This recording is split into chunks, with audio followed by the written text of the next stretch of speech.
আবু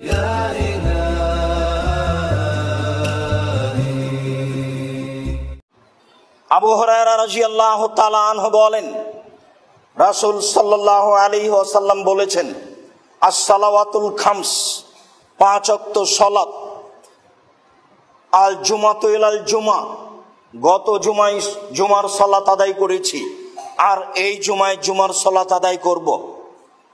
গত রমজানে সিয়াম পালন করেছি, সামনে রমজানে সিয়াম পালন করব। রাসূল সাল্লাল্লাহু আলাইহি সাল্লাম বলেন, মধ্যের সমস্ত ইবাদত ক্ষমা হয়ে যাবে, এজাজতনেবাতিল কাবায়ের, মানুষ যদি কাবিরা গুনাহ থেকে বেঁচে থাকে।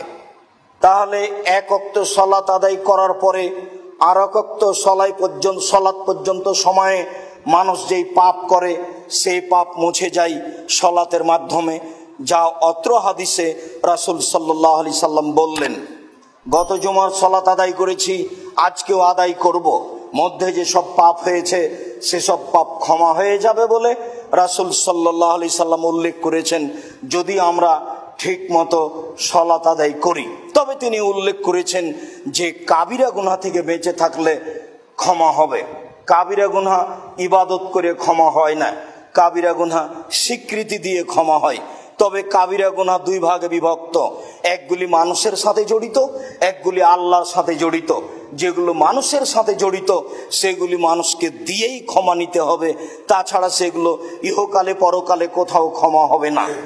আমি আমার বড় ছেলেকে জমি লিখে দিয়েছি, বাকি ছেলে মেয়েকে দিইনি, আমি বাকি জীবন কান্নাকাটি করলে এই পাপ ক্ষমা হবে না। অথচ অর্থ সম্পদ আমি নিজে হাতে উপার্জন করেছি, এরপরেও আমি ক্ষমা পাবো না, আমি অন্যায় করেছি। যেই পাপের নাম মানুষের সাথে জড়িত পাপ, মানুষের কাছ থেকে ঋণ কর্জ নিয়ে, মানুষের উপরে জুলুম করে, মানুষের কাছে ক্ষমা না নিয়ে বিচারের মাঠে ক্ষমা নেওয়ার কোনো পথ নেই। এই যদি পাপ আল্লাহ ক্ষমা করে দেন তাহলে আল্লাহ হবেন অত্যাচারী, আর আল্লাহ বলছেন, ইন্নী হারামতু যুলমা আলাইয়া, আমি নিজের উপরে অত্যাচার জুলুম করা হারাম করেছি। আমি আল্লাহ নিজের উপরে জুলুম করব না। যেটা তোমরা মানুষের সাথে অন্যায় করেছো সেটা তোমরা মানুষের সাথে বুঝে আসো, নইলে আমি এটা বিচারের মাঠে ক্ষমা করব না। সেইটা মানুষকে তোমাদেরকে নেকি দিয়ে পূর্ণ করতে হবে, তা একাধিক সহিহ হাদিস দ্বারা প্রমাণিত। তিনি বললেন, মানুষ শহীদ হলে সব পাপ ক্ষমা হয়ে যায়, তবে ঋণের পাপ ক্ষমা হয় না। যার জন্য ব্যাংক থেকে কোটি টাকা উঠিয়ে ব্যবসা করা ঠিক নয়। শতদিন বলেছি আমি, পৃথিবীর দিনী মুসলিম ভাই বোনকে, অল্প পয়সা দিয়ে ব্যবসা শুরু করুন। চকলেট দিয়ে ব্যবসা শুরু করলে ঋণ নিতে হয় না। যদি কোটি টাকার ব্যবসা মানুষ শুরু করে তাহলে ঋণ নিতে হয়। আর ব্যবসা করে একদিনে ধনী হওয়া যায় না, ধনী হতে 25-30 বছর সময় লাগে, তার নাম ব্যবসা। একদিনে আকাশে উঠতে চাইলে বিনিময় হবে জাহান্নাম। খুশি হয়েছে, ব্যাংকে চাকরি করে, তাই তাকে বাড়ি করার জন্য লোন দিয়েছে, মনে করছে স্বামী স্ত্রী বিশাল কিছু, বাড়ি একটা বানিয়েছে, বুঝতে পারে না। রাসূল সাল্লাল্লাহু আলাইহি সাল্লাম লাশকে সামনে রেখে বললেন, এই শোনো, এই লোকের ঋণ আছে? সাহাবীগণ বললেন, জি আছে। তিনি বললেন, ঠিক আছে, আমি চলে গেলাম, আমি তার জানাজা করব না। যার ঋণ আছে তার জানাজাই নেই, ক্ষমা তো বহু দূরের কথা। নেন এবার।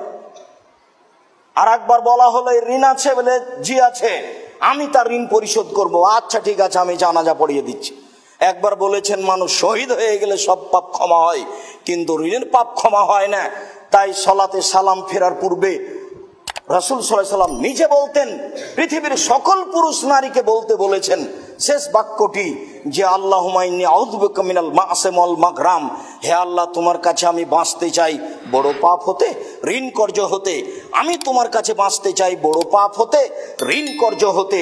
আমি তোমার কাছে বাঁচতে চাই বড় পাপ হতে, ঋণ কর্জ হতে। ঋণ বড় ভয়াবহ জিনিস। ঋণ নিয়ে ছেলে মেয়ের আহার জোগাতে পারেন, ঋণ নিয়ে ব্যবসা বাণিজ্য, জমি জায়গা, এসব কিছু বাড়িঘর করার সিদ্ধান্ত নিয়েন না, পরকাল হারিয়ে যাবে।